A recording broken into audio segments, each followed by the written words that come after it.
This has come up several times during our discussion today. Skill shortages remains firmly at the top of that list. The spread of greater opportunity, high aspirations, higher education, and those skills aren't coming through in the mix.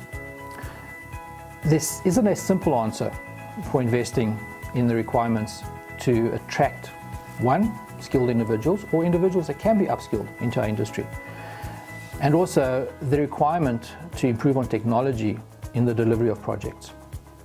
And it comes back to the day-to-day running of projects. We've talked about margins a couple of times this morning, and those margins are tight and the investment just isn't there at the moment. So unfortunately, there's no quick and easy answer to this.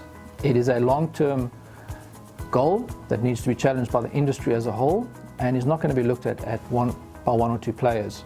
It's going to be a community that is going to apply to this, government as well as the private sector.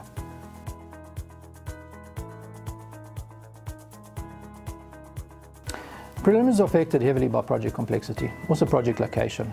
If we look at some of the more advanced economies, the likes of a Tokyo, a London, a New York, we have small laydown areas, contractors are working on confined sites, they're having to manage traffic, the planning approvals are costly. All of that is going to affect the preliminaries and push those preliminary costs up.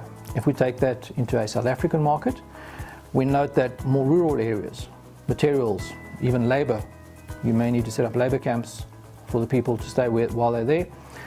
That is all going to impact on the preliminaries and push those preliminaries up. And even in the likes of Johannesburg, where we see traffic congestion, the delays in getting materials to site, just physically during the course of a day, will impact on how the contractors are pricing their preliminaries. The other element that we need to take cognizance of in South Africa is the continuity of water and power supply.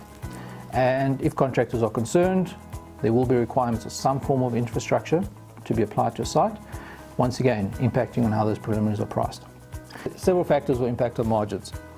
Conditions in the market, the contractual conditions that are being applied, the nature of those contractual conditions, so specialist clauses, the client's requirements in respect thereof, and the business cultures within markets.